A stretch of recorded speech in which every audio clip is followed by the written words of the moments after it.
안녕하세요. 선목교회 성도님들, 청년부 최진우 전도사입니다. 2021년을 시작한 지가 엊그제 같은데 벌써 한 해의 3분의 1이 지나고 있습니다. 연초에 다짐했던 계획들을 잘 실천하고 계신가요? 특별히 영적으로 성장하기 원했던 우리가 세웠던 계획들이 잘 실천되고 있는지 다시 한번 점검해 봤으면 좋겠습니다. 특별히 큐티를 생활화하는 일에 다시 한번 최선을 다해 봅시다. 2021년 4월 15일 목요일 큐티 방송을 시작하겠습니다. 제가 기도하겠습니다. 사랑의 하나님 감사합니다. 세월이 지나도 변하지 않는 하나님의 말씀을 묵상하는 시간을 주심에 감사합니다. 항상 겸손한 마음으로 듣게 하시고 우리의 굳은 마음이 부드럽게 변하게 되길 소망합니다. 그래서 말씀을 듣고 순종하는 저희들 되게 하옵소서. 감사합니다. 예수님의 이름으로 기도합니다. 아멘. 네, 우리 다 함께 찬송하시겠습니다. 찬송가 600장 교회의 참된 터는 함께 부르시겠습니다. 교회의 참된 터는 우리 주 예수라. 그 귀한 말씀 위에 이 교회 세웠네. 주 예수 강림하사 피 흘려 샀으니 땅 위의 모든 교회 주님의 신부라. 온 세계 모든 교회 한 몸을 이루어 한 주님 섬기면서 한 믿음 가지네. 한 이름 찬송하고 한 성경 읽으며 다 같은 소망 품고 늘 은혜 받도다. 땅 위의 모든 교회 주 안에 있어서 하늘의 성도들과 한 몸을 이루네. 오 주여 복을 주사 저 성도들 같이 우리도 주와 함께 늘 살게 하소서. 아멘. 네, 오늘 하나님께서 우리에게 주신 말씀은 역대하 6장 1절에서 11절까지의 말씀입니다. 그때 솔로몬이 이르되 여호와께서 캄캄한 데에 계시겠다 말씀하셨사오나 내가 주를 위하여 거하실 성전을 건축하였사오니 주께서 영원히 계실 처소이다 하고 얼굴을 돌려 이스라엘 온 회중을 위하여 축복하니 그때 이스라엘의 온 회중이 서 있더라. 왕이 이르되 이스라엘 하나님 여호와를 송축할지로다. 여호와께서 그의 입으로 내 아버지 다윗에게 말씀하신 것을 이제 그의 손으로 이루셨도다. 이르시기를 내가 내 백성을 애굽 땅에서 인도하여 낸 날부터 내 이름을 둘 만한 집을 건축하기 위하여 이스라엘 모든 지파 가운데서 아무 서금도 택하지 아니하였으니 내 백성 이스라엘의 주권자가 될 사람을 아무도 택하지 아니하였더니 예루살렘을 택하여 내 이름을 거기에 두고 또 다윗을 택하여 내 백성 이스라엘을 다스리게 하였노라 하신지라. 내 아버지 다윗이 이스라엘의 하나님 여호와의 이름을 위하여 성전을 건축할 마음이 있었더니 여호와께서 내 아버지 다윗에게 이르시되 내가 내 이름을 위하여 성전을 건축할 마음이 있으니 이 마음이 내게 있는 것이 좋도다. 그러나 너는 그 성전을 건축하지 못할 것이요 내 허리에서 나올 내 아들 그가 내 이름을 위하여 성전을 건축하리라 하시더니 이제 여호와께서 말씀하신 대로 이루셨도다. 내가 여호와께서 말씀하신 대로 내 아버지 다윗을 대신하여 일어나 이스라엘 왕위에 앉고 이스라엘의 하나님 여호와의 이름을 위하여 성전을 건축하고 내가 또 그곳에 여호와께서 이스라엘 자손과 더불어 세우신 언약을 넣은 궤를 두었노라 하니라. 아멘.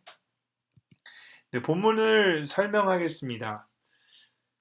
솔로몬은 성전을 마련하는 과정에서 하나님이 역사하셨음을 인정했고 하나님께 드리는 모든 기도에 응답해 주실 것을 간청했습니다. 2절에 보면 솔로몬 왕은 자신의 의도를 한마디로 요약했습니다.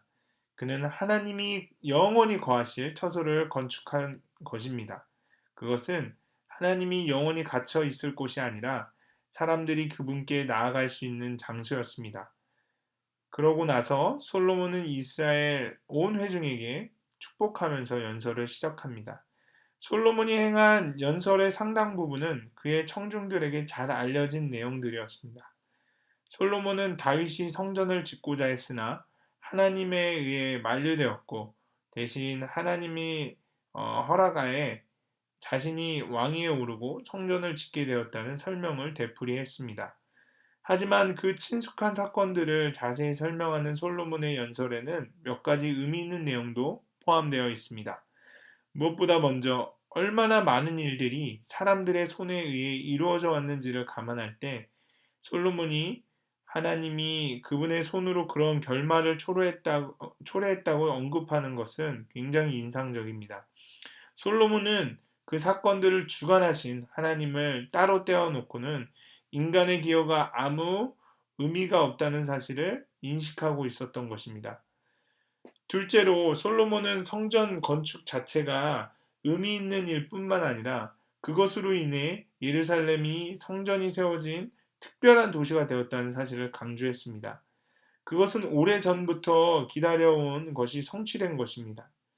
그 다음에 셋째로 솔로몬의 연설은 하나님의 주도권이라는 개념을 중심에 두고 있었습니다.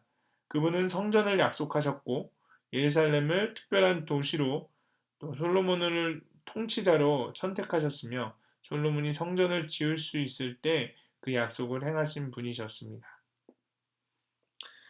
네, 이번에는 적용을 한번 해보도록 하겠습니다. 다윗은 하나님을 사랑하는 마음에 성전 건축을 간절히 원했습니다. 그러나 하나님께서는 그에게 허락하지 않으시고 그의 아들 솔로몬을 통해 성전 건축을 이루십니다. 내가 선하다고 여기는 일을 하나님이 거절하신 적이 있습니까? 그때 그것을 인정하고 하나님 뜻에 순종했습니까? 아니면 불평하며 분노했습니까? 우리가 한번 우리의 삶을 되돌아보았으면 좋겠습니다. 네, 두 번째 적용할 점입니다.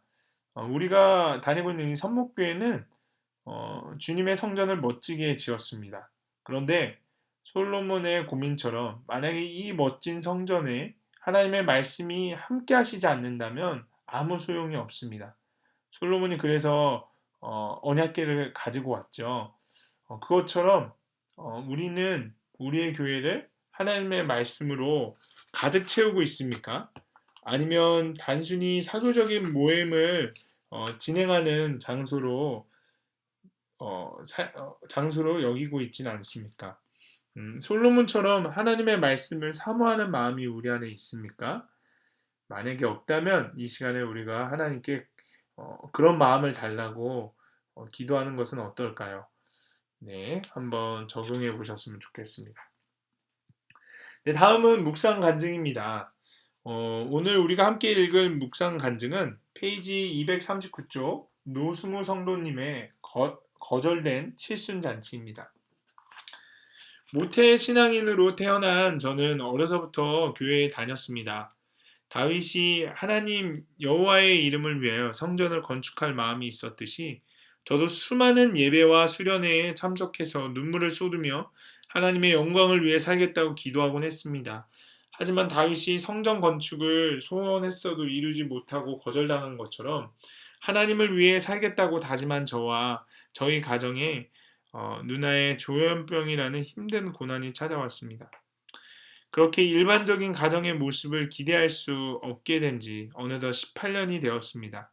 칠순을 맞이한 어머니의 생신을 축하하기는커녕 온전히 모일 수조차 없는 최근의 상황에 저는 절망하게 되었습니다.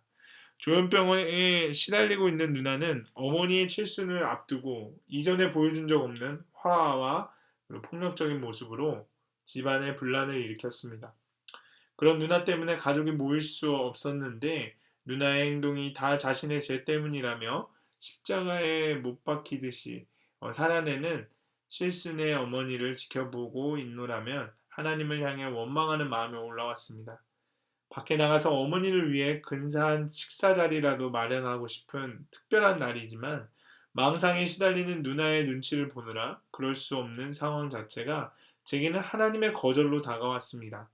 저희 가족 모두 어려서부터 교회를 다녔는데 왜 이런 거절을 하나님께 당해야 하는지 이해되지 않아 원망스러웠습니다. 그날 저녁 어머니의 뜻에 따라 가정 예배를 드렸습니다. 말씀으로 삶을 나누시던 어머니는 내가 죄가 많아서 너희가 고생이다. 그런데 꿈에서 하나님이 평안하냐고 물으며 나를 위로해 주셨다고 이야기하셨습니다. 그때 문득 우리 가정의 상황은 힘들지만 그래도 이렇게 함께 모여 예배드릴 수 있는 것 자체가 기적이구나라는 생각이 들었습니다. 그리고 기가 막힌 환경일수록 예배의 자리를 찾으며 십자가를 짊어지고 살아내시는 어머니의 삶이 내가 그토록 바라는 세상의 평범함과 비교할 수 없는 최고의 교육이구나라고 깨달아졌습니다. 저는 저희 가정이 인본적으로 평범하기를 바라고 제가 복을 받아 세상의 머리가 될지언정 꼬리가 되지 않기를 기대하며 가시적인 성전을 짓는 데만 열을 올렸습니다. 그러나 성전 건축의 목적이 언약궤를 안치하는 데 있었다는 말씀을 묵상하며 말씀이 우리 가정에 안치되고자 누나가 수고하고 있구나라고 깨달아져 회개가 됩니다. 이제는 더 이상 인정받는 삶을 갈망하지 않고 여전히 십자가를 진 채 피 흘리고 서 있는 가족과 함께 예배드리며 감사함으로 하루하루를 살아내겠습니다. 언약궤가 제자리에 안치되었듯이 저의 죄인됨을 고백하는 자리로 저를 다시 이끌어 주신 하나님께 감사드립니다. 라고 하시면서 이렇게 적용하셨습니다. 누나가 문자 메시지를 보면 미루지 않고 성실히 답하겠습니다. 어머니가 예배드리자고 하실 때 주저하지 않고 기쁜 마음으로 함께 하겠습니다. 네, 여러분들도 묵상 간증을 적어보시고 주위의 이웃들과 함께 나누셨으면 좋겠습니다. 네, 그러면 오늘 큐티 방송을 마치도록 하겠습니다. 제가 기도하겠습니다. 예수님 감사합니다. 내가 선하다고 여기는 일이 제대로 진행되지 않다고 혈기를 부렸던 지난날을 회개합니다. 이제는 하나님의 뜻에 순종할 수 있도록 도와주시옵소서. 그리고 하나님의 말씀을 사모하는 우리 모두가 되기를 소망합니다. 감사합니다. 예수님의 이름으로 기도합니다. 아멘.